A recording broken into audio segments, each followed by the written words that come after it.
como nós trabalhamos com o princípio biocêntrico, a vida está no centro de tudo. Então, é muito importante a gente trabalhar com os nossos alunos, com os nossos professores, com as pessoas dos movimentos sociais com os quais nós trabalhamos, com a história de vida das pessoas. Não para evidenciar particularmente a pessoa, mas porque quando cada um de nós conta sua história de vida, traz um contexto histórico onde os fatos aconteceram. Traz a visão de mundo daquela época, traz toda uma explicação temporal, não é? Então, como eu defendo isso, acho que é importante, sei que é importante, eu às vezes me arrisco também, e as pessoas pedem que eu faça isso, para ser coerente com o que eu digo, eu me arrisco a contar um pouco da minha história, não é? Então, sempre me perguntam, como é que você descobriu que você era educadora biocêntrica? E eu me remonto à minha infância, quando a Terta, que era uma velhinha que nos criou, filha de escravo que morava conosco, que é responsável por ter quebrado em mim todos os preconceitos contra a raça, contra tipo de estilo de vida, religião. Eu descobri que a Terta era analfabeta e eu queria alfabetizá-la. E ela me aceitou como sua professorinha. Obviamente que eu não consegui, porque eu não tinha método, mas ela me deu o meu primeiro certificado de professora, quando ela acreditou que eu poderia alfabetizá-la. Então, daí por diante, eu cresci com essa ideia de ser professora. E terminei meu curso na época, que era um curso normal, só para professor. E em seguida eu comecei a trabalhar no movimento de educação de base, que era feito através do rádio. Eu, aos 22 anos de idade, eu tinha cerca de 3.000, 4.000 alunos de uma só vez, porque era feita pelo rádio. E era esse movimento de educação de base que o Paulo Freire nos assessorava. Então foi aí que eu conheci o Paulo Freire. E é um movimento importantíssimo, que nós no Brasil precisamos conhecer melhor o significado desse movimento. Então, a partir daí, e justo por isso, eu fui presa, porque Paulo Freire foi preso, na época da ditadura militar, e eu fui presa já como estudante universitário, como líder estudantil. Inicialmente eu fui presa em Ibiúna, no congresso da UNE, com mais 1.000 estudantes. E depois que houve o AI-5, o ato institucional número 5, devido à minha prisão em Ibiúna, eu estava dando um curso sobre o método Paulo Freire para meus colegas universitários e fui presa nesse momento. Então eu fui presa fazendo o que eu sempre fiz, em sala de aula. Então daí eu passei 4 meses presa, mas eu tenho um gosto muito grande pela liberdade. E eu já entrei na prisão sabendo que eu não ia ficar. Eu sabia das mortes dos meus companheiros, sabia do desaparecimento das pessoas. Então eu entrei com a firme decisão de que eu tinha o direito de buscar a minha liberdade. Ademais da liberdade jurídica, pública, o que fosse, né?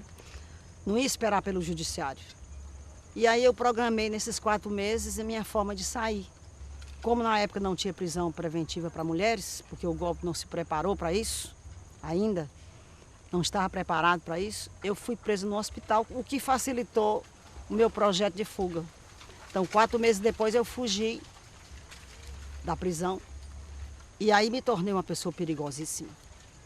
Uma pessoa que enfrenta todos os militares, uma jovem. Então eu me tornei perigosíssima. E aí eu tive que ficar 4 anos na clandestinidade. Na prisão eu tive várias experiências, também como educadora. Eu propus às enfermeiras que eu queria dar aula para elas sobre por que eu estava presa. E comecei a dar aulas para elas sobre a conjuntura brasileira política. E elas iam receber aula na minha sala. Comecei a conquistar também os soldados. Durante o final de semana eles traziam a mulher dele e os filhos para me conhecer, porque eu era uma figura conhecida, mas que perigo era esse? Então virou um pouco mito essa história. E aí eu fiquei... Depois que eu fugi, eu tive que ir para o sul do país, onde eu era menos conhecida, né? E aí vivi 4 anos na clandestinidade, entre São Paulo e Rio, entre trabalhar como camponesa no Vale do Ribeira de São Paulo. E aí, só que a ditadura foi se tornando cada vez mais violenta, cada vez mais repressora. E aí começou a prender meus familiares para que dissessem onde é que eu estava. E aí, quando começou a comprometer outras vidas, eu decidi fazer o percurso que a maioria dos políticos presos no Brasil faziam, que era ir para o Chile. Só que eu cheguei no Chile, retomei minha vida universitária na universidade, mas só passei 8 meses em liberdade, porque em setembro já veio o golpe chileno, mais cruel do que o do próprio Brasil. E eu passei de novo 4 meses em um refúgio das Nações Unidas, até que eu fui para a Alemanha, fui aceita pela Alemanha. E lá retomei meus estudos e comecei a fazer meu curso de psicopedagogia. Na Alemanha eu tive uma experiência de vida muito significativa para mim. Depois de todos esses percursos de 7 anos, junto com meu companheiro João de Paula, eu queria ser mãe. Para mim era fundamental eu gerar uma vida. E aí depois de 7 anos que já estava na Alemanha instalada, eu engravidei, foi uma gravidez conhecida entre todos os exilados políticos do Brasil, entre a família. Eu recebi todo o enxoval com todas as rendas do mercado da minha cidade para minha filha, Mariana. Só que a Mariana nos surpreendeu, porque ela nasceu com síndrome de Down.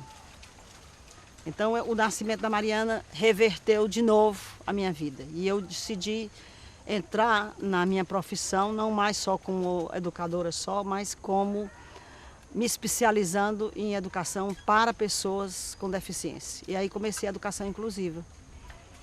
E depois, assim que veio a anistia no Brasil, para a qual no exterior nós tivemos um papel importante enquanto exilados políticos, nós conseguimos a anistia política no Brasil em 79, saiu em agosto. Eu só consegui terminar o meu curso de psicopedagogia em dezembro e voltei para o Brasil. Embora trabalhasse na Deutsche Welle, na Voz da Alemanha, com um excelente salário, eu voltei para o meu país. E assim que eu voltei, a prefeitura da minha cidade era uma prefeitura progressista, de esquerda, com a prefeita Maria Luísa Fontinelli. E a Maria Luísa perguntou se eu não queria dar um curso sobre o método Paulo Freire, para formar educadores para trabalhar na periferia. Eu disse, vou. E aí eu entrei na sala e aí usei um mecanismo que eu gosto de usar, que é trabalhar com o lado alegre da vida e de humor. Quando eu peguei o giz e disse, olha, eu tive um intervalo de 12 anos. Eu comecei a dar esse curso 12 anos atrás e tive um pequeno intervalo de 12 anos. E eu quero dizer que o método se divide em tantas etapas. E os alunos disseram, o que é isso? Está acontecendo.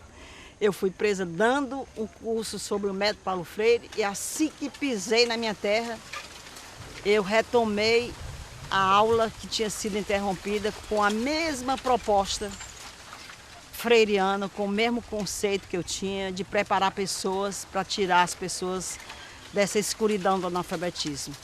Então aí daí retomei. Um belo dia eu estava dando este curso, muitos alunos daquele curso eram muito diferentes. E eu disse, eram pessoas tão afetivas, tão amorosas, que não costuma acontecer isso no meio da esquerda, no meio dos partidos políticos, das pessoas que estavam naquele curso, que a maioria eram militantes. E tinha um grupo de umas 10, 12 pessoas que tinham um outro comportamento. E eu cheguei brincando para eles e disse assim, que irmandade é essa que vocês participam, que é tão diferente das outras? Disseram, não, nós participamos de um movimento chamado Biodance. Aí eu disse, eu quero saber o que é isso. Quero saber que é isso, que torna as pessoas afetivas, que torna as pessoas alegres.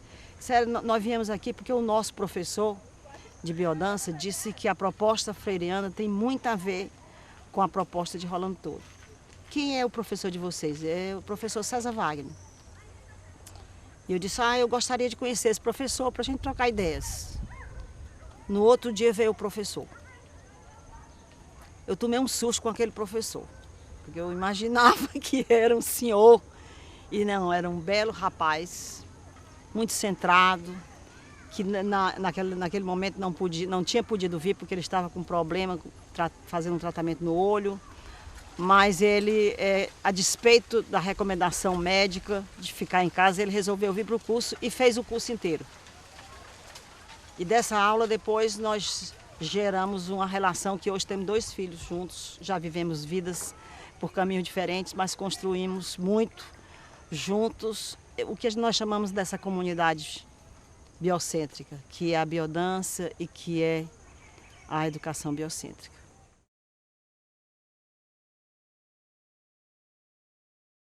Muito importante nós, na comunidade biocêntrica, ficar bem claro as convergências e aonde os caminhos tomam corpo próprio da biodança e da educação biocêntrica.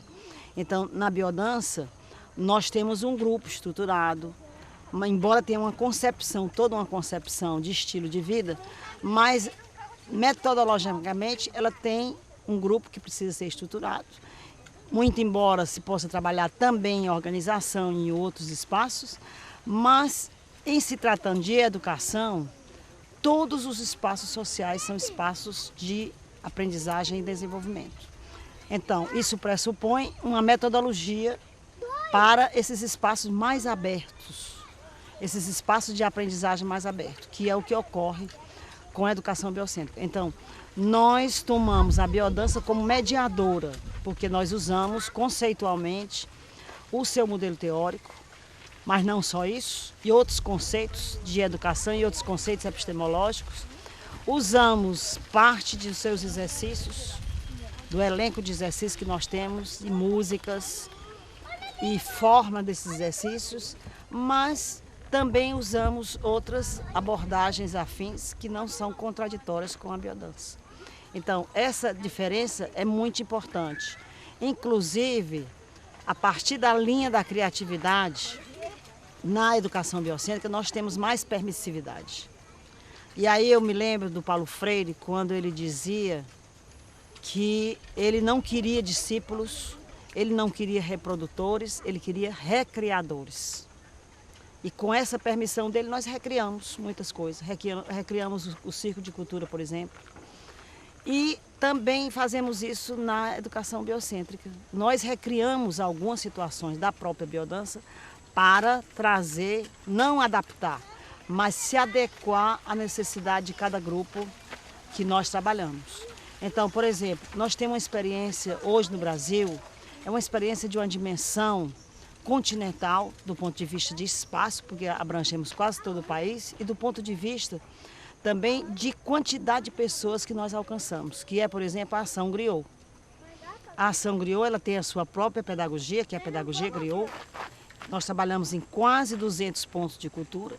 Eu faço uma assessoria pedagógica da Ação Griot, junto à sua coordenadora maior e os seus coordenadores, que é a Lília Pacheco e o Márcio. Então, a pedagogia Griot, ela se apoia na educação biocêntrica também. Então, é um espaço que nós temos de resgate da cultura oral, trabalhando com a relação de tradição das etnias, usando os nossos conceitos vivenciais da educação biocêntrica. Então, o espaço que hoje nós temos da educação biocêntrica é muito grande, não é? Nós somos, por exemplo, chamados, como nós fomos, para a Conferência Internacional de Educação, que tratou do estudo sobre o livro do Edgar Morin, Os 7 Saberes Necessários à Educação do Futuro. Nós fizemos toda a metodologia. Essa conferência, ela teve um alcance de quase 100 mil pessoas, porque nós tínhamos 1.300 pessoas presenciais e 10 mil pontos de cultura em toda a América Latina. Então, como educação, o nosso poder de abrangência é muito maior do que na própria biodança.